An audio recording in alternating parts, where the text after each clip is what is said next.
बिस्मिल्लाहिर्रहमानिर्रहीम। आप में से अक्सर दोस्तों को मालूम होगा कि अक़वाम मुत्तहिदा और अमेरिका को कानून नामूस रिसालत सल्लल्लाहु अलैहि वसल्लम के लिए ख़त लिखे जा चुके हैं और कानून नामूस रिसालत सल्लल्लाहु अलैहि वसल्लम को ख़त्म करने के लिए एक बड़ी कैंपेन चलाई जा रही है, जिसके बाद तहरीक लब्बैक पाकिस्तान मैदान में आ चुकी है।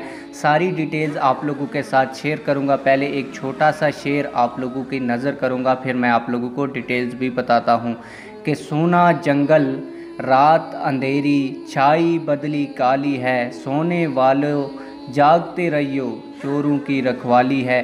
साबिक़ हुकूमती जमात PTI ने अपने दौरे हुकूमत में इस्लाम दुश्मन कार्रवाइयों ख़ुसूसन आसिया मलूना की रिहाई, आशिकान रसूल सल्लल्लाहु अलैहि वसल्लम पर जुल्म और सितम, फ़्रांस की ग़ुलामी वगैरह में खुलकर फ़्रांस का साथ दिया और अपनी हरकतों से वो अभी भी बाज नहीं आ रही। पहले दरे रसूल पर बेअदबी पूरी प्लानिंग के साथ करवाई और अब अक़वाम मुत्तहिदा को PTI की जानिब से कानून नामूस रिसालत 295C को ख़त्म करवाने के लिए ख़त भी लिखे गए हैं। आप लोगों को बताता चलूँ कि PDM हो या PTI हो, नून लीग हो या पीपल्स पार्टी, सब मगरब की ग़ुलामी में और इनके एजेंडे पर अमल दरामद करके इनको राज़ी करने पर लगे हुए हैं और इस्लामी कवानीन के ख़िलाफ़ ये सब जमातें एक ही पेज पर हैं। मसला नामूस रिसालत सल्लल्लाहु अलैहि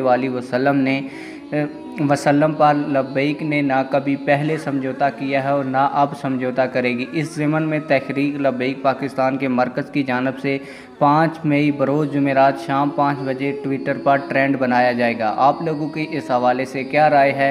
कमेंट सेक्शन में अपनी राय का ज़रूर इजहार करें। मिलते हैं किसी और वीडियो में। अल्लाह हाफिज़।